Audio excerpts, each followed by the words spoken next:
নমস্কার, আপনাদেরকে স্বাগত বিনাশা কিচেনে। আজকে আমি আপনাদেরকে বানিয়ে দেবো মিল্ক কেক। মাত্র সামান্য 3টে উপকরণ দিয়ে এতে সুন্দর একটা মিল্ক কেক তৈরি করা যায়। যে কোনো পুজো অনুষ্ঠান বা বাড়িতে গেস্ট আসলে আপনারা এইভাবে মিল্ক কেকটা তৈরি করে দিতে পারেন। চলুন আজকে রেসিপিটা সম্পূর্ণ প্রথম থেকে লাস্ট অবধি দেখার অনুরোধ রইল। যদি ভালো লাগে তাহলে অবশ্যই লাইক করবেন। চলুন বেশি দেরি না করে বড় কড়াই বসিয়ে দিয়েছি, বসে একটু জল দিয়ে দিয়েছি। জল দিয়ে একটু গরম করে নিচ্ছি। আমি আজকে বানাবো মিল্ক কেক। কড়াইতে একটু জল দিয়ে নিলে এর মধ্যে আমি একটু দুধটা দেবো, তাহলে দুধ আর নিচে লেগে যাবে না। আমি দুধগুলো এর মধ্যে একে একে কেটে দিচ্ছি। আমি দুধটা দিয়ে দিচ্ছি।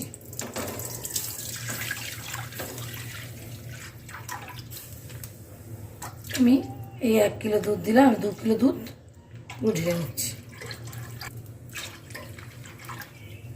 এই 4 প্যাকেট দুধ মোট আমি ঢেলে দিয়ে দিলাম। এটাকে ভালো করে জাল দিয়ে ফুটিয়ে নেবো আগে। আমি এটা ফুল ফ্যাট দুধ নিয়েছি, ফুল ফ্যাট মিল্ক। আপনারা চাইলে গরুর দুধ, যে কোনো দুধ দিয়ে এটা করতে পারেন, আর যে কোনো কড়াই দিয়ে করতে পারেন। আমি এখানে একটা সিলভারের কড়াই বসিয়ে এটাকে আমি জল দিয়ে নিচ্ছি, ভালো করে নেড়ে দিচ্ছি। এটাকে ভালো করে ফুটিয়ে নেব একবার। দুধটা ফুটে গেছে ভালো করে। এবার আমি হাই ফ্লেমে ফুটিয়ে নিয়েছি। এবার আমি মিডিয়াম টু লো ফ্লেমে এটাকে আমি আরও হাফ ঘন করে নেব। দুধটাকে এভাবে নেড়ে যেতে হবে, নয়তো নিচে লেগে যেতে পারে। তাই জন্য সবসময় এটাকে এরকম আর নেড়ে যেতে হবে। পাশে যদি কোনো মালাই জমে তাহলে সেটাকেও ভালো করে চামচ দিয়ে বা খুন্তি দিয়ে চেঁচে দুধের সাথে মিলিয়ে দেবে। তাহলে অন্যগত এরকমভাবে নেড়ে যেতেই হবে, নয়তো নিচে লেগে যেতে পারে। নাড়তে নাড়তে আমি দুধটাকে হাফ করে নেবো একদম। আমি এখন বাড়িয়ে দিয়ে এটা ফুটাচ্ছি। যেহেতু আমি বড় কড়াই নিয়েছি, বাড়িয়ে দিলে কোনো রকম পড়ার সম্ভাবনা নেই, তাই আমি বাড়িয়ে এটাকে ফুটিয়ে নিচ্ছি।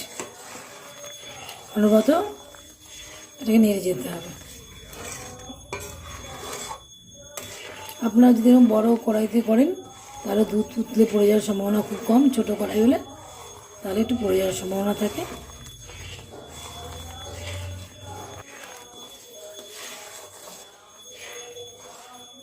এবং দুটো জাল দিয়ে তো অনেকটা কমে গেছে। আমি আরেকটু কমিয়ে নেব।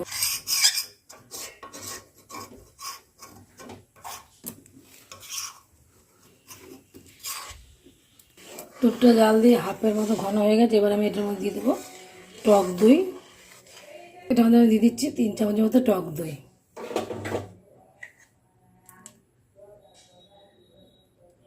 টক দই এটাকে আমি ভালো করে মিশিয়ে দিচ্ছি। আস্তে আস্তে কাটতে শুরু করবো। আমি এটা টক দিয়ে করেছি, আপনারা চাইলে এটা একটা লেবু দিয়ে এটা কাটিয়ে নিতে পারেন।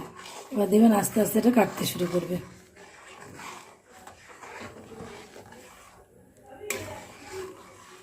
এটা খুব বড় বড় ছানাবে না, গুড়ি গুড়ি ছানা হবে। কাটতে শুরু করে দিয়েছে, আপনারা দেখুন।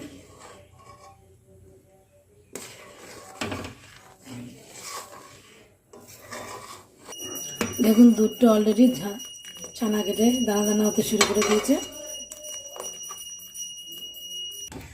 দেখুন দুধটা পুরো কেটে অনেকটা শুকিয়ে গেছে। এবার আমি এটার মধ্যে চিনি দেবো। 2 কেজি দুধে আমি 200 গ্রাম চিনি দেবো। অল্প অল্প করে চিনি দেবো আর মেশাতে শুরু করবো। অল্প করে চিনি দিচ্ছি আর মিশিয়ে নিচ্ছি। গলে গেলে আমি আবার দিয়ে দেবো চিনি।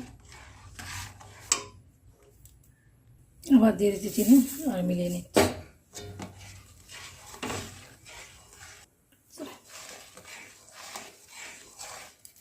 ভালো করে মিশিয়ে নিচ্ছি। আবার দিয়ে দিচ্ছি চিনি, আবার আমি মিশিয়ে নিচ্ছি। আবার দিয়ে দিচ্ছি। এরকম করে আমি পুরো চিনিটা আস্তে আস্তে দিয়ে দেবো সব। আবারও দিয়ে দিচ্ছি। এরকম করে সব চিনিটা দেবো আর আমি মিলিয়ে নেবো, ভালো করে মিশিয়ে নেবো। সম্পূর্ণ চিনিটা দিয়ে দিলাম। এটাকে আমি ভালো করে মিশিয়ে নিচ্ছি। এবার আমি ভালো করে জলটাকে টানিয়ে নেব। এবার দেখুন যত শুকোতে থাকবে তত গায়ে ছিটে আসবে। যেমন একটা ঢাকনা নিয়ে সামনে আটকে দাঁড়াবেন, নয়তো গরম ছিটে গায়ে লেগে যেতে পারে।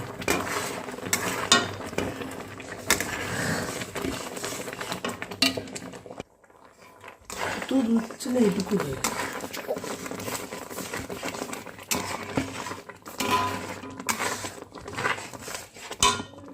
দেখুন কি সুন্দর দানা পাকিয়ে গেছে পুরো। আর একটু শুকিয়ে নিলে আর একটু ভালো করে নেড়ে নেড়ে নেড়ে টানিয়ে নিতে হবে। জলটা যতক্ষণ থাকবে ততক্ষণ অবধি এটাকে আপনি নেড়ে যেতে হবে।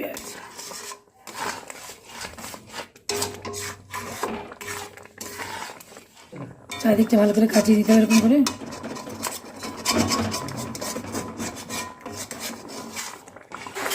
এখন প্রচণ্ড পরিমাণ গায়ে ছিটে আমি রাখনা নিয়ে নিয়েছি, পাঁচ দিয়ে আমি নাড়বো যাতে আমার গায়েটা না আসে।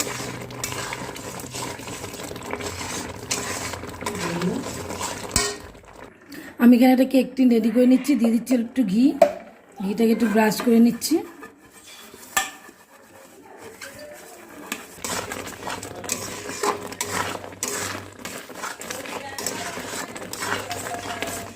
অনেকটা টেনে এসছে, আর একটু টানাতে হবে। আমি আর একটু টানিয়ে নিচ্ছি, চিনির জলটাকে একটু আমি টানিয়ে নিচ্ছি ভালো করে। দেখুন সম্পূর্ণ দানা দানা কেকটা পাকিয়ে গেছে। এবার আমি এই পর্যায়ে দিয়ে দেবো একটুখানি ঘি, দিয়ে দিচ্ছি ঘি, 2 চামচ ঘি দিয়ে দিলাম। দিয়ে মেটে ভালো করে মিশিয়ে নিচ্ছি। আর একটু টেনে গেলেই আমার এটা তৈরি হয়ে যাবে।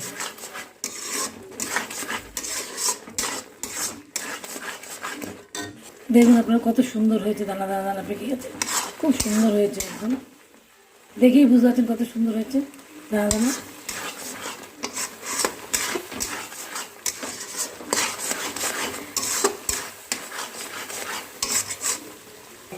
সম্পূর্ণ মিল্ক কেকটা তৈরি হয়ে গেছে।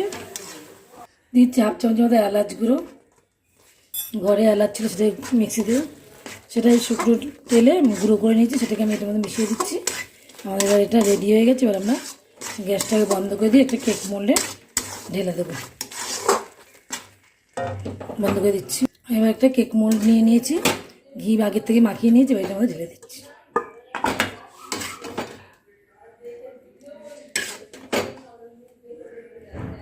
সম্পূর্ণ কেক মোল্ড ঢেলে দিয়েছি। এবার এটা আমি এটা চামচের সাহায্যে প্লেন করে দিচ্ছি।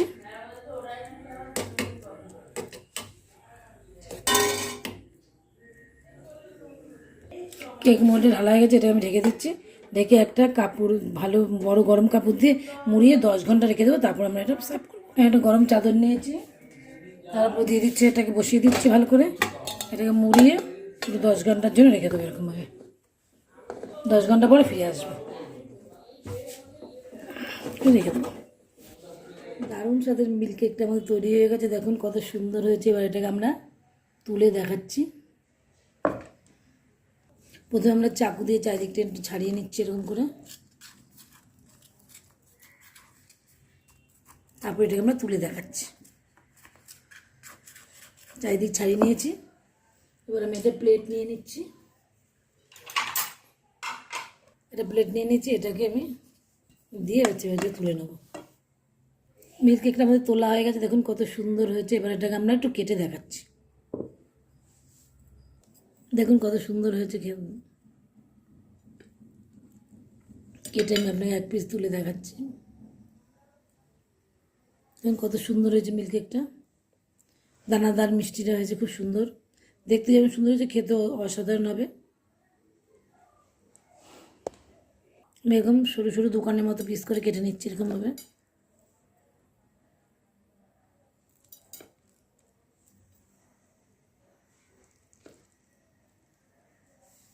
কেটে নিচ্ছি সব। মিল্ক কেকটা আমাদের তৈরি হয়ে গেছে। দেখুন আমরা প্লেটে সার্ভ করে দিয়েছি। দেখতে কত সুন্দর হয়েছে, খেতে তো অসাধারণ হবে। যদি আমার এই রেসিপিটা আপনাদের ভালো লাগে তাহলে অবশ্যই লাইক করবেন, বন্ধুবান্ধব সবার সাথে শেয়ার করবেন এবং কমেন্ট করে জানাবেন কেমন হয়েছে। সাবস্ক্রাইব করবেন, পাশে থাকা বেল আইকনটা প্রেস করে দেবেন। আমি যখন নিত্য নতুন কোনো ভিডিও আপলোড করব আপনাদের কাছে পৌঁছে যাবে। ততদিন পর্যন্ত আপনারা ভালো থাকবেন, সুস্থ থাকবেন। বাই।